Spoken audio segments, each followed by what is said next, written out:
తనయ సునీత తన అక్క కడప పార్లమెంట్ స్థానం కాంగ్రెస్ అభ్యర్థి షర్మిలకు అనుకూలంగా ప్రచారం చేస్తున్నారు. ఆమెకు జనం నీరాజనం పలుకుతున్నారు. ఫ్యామిలీ పాలిటిక్స్ ఇక్కడ హాట్ టాపిక్ గా మారాయి. సీఎం సొంత ఇలాకాలో సునీత ఎన్నికల ప్రచారంపై ఇన్సైడ్ స్టోరీ.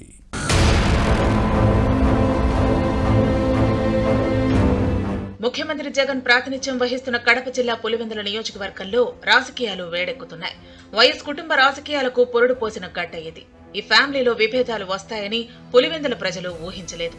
మాజీ మంత్రి వైఎస్ వివేకానందరెడ్డి హత్య తర్వాత కుటుంబంలో స్పర్ధలు తారాస్థాయికి చేరాయి. అన్నా చెల్లెళ్ల బంధాలు అనుబంధాలు తెగిపోయాయి. ఈ కేసులో న్యాయం జరగలేదనే ఉద్దేశంతో ఇద్దరు చెల్లెళ్లు ఏకమయ్యారు. అన్న జగన్ పై చెల్లెళ్లు షర్మిల, సునీత రాజకీయ యుద్ధానికి దిగి విమర్శలతో దాడి చేస్తున్నారు. వివేక హత్య కేసులో కడప సిట్టింగ్ ఎంపీ అవినాష్ రెడ్డి నిందితుడిగా ఉన్నారు. అటువంటి నేతకు మళ్లీ టికెట్ ఇవ్వడంపై షర్మిల, సునీత ఆగ్రహంతో ఉన్నారు. అవినాష్ ను ఓడించాలనే లక్ష్యంతో APCC chief YS Sharmila Kadapa Lok Sabha స్థానం బరిలో దిగారు. చెల్లి సునీత కూడా తన అక్క షర్మిలకు మద్దతు ప్రకటించి ప్రచారం చేస్తున్నారు. ఇంటికి వెళ్లి ఓటర్లను కలుస్తున్నారు.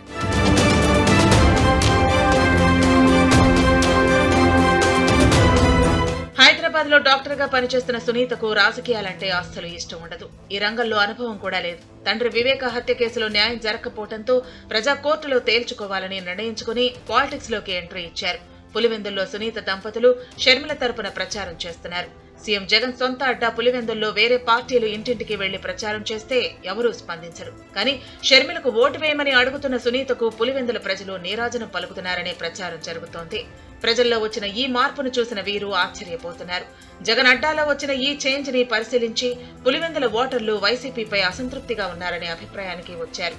ఇటీవల పులివెందుల్లో షర్మిల నిర్వహించిన ఎన్నికల ప్రచార సభకు భారీగా జనం వచ్చారు. ముఖ్యమంత్రి జగన్ పై చేసిన విమర్శలకు ప్రజల నుంచి మంచి స్పందన వచ్చింది. సునీత ప్రచారానికి కూడా జనం వస్తున్నారు. దీంతో కడప పార్లమెంటు నియోజకవర్గంలో కాంగ్రెస్ అభ్యర్థి వైఎస్ షర్మిల గెలుపు గ్యారంటీ అనే రాజకీయ విశ్లేషకులు అంచనా వేస్తున్నారు.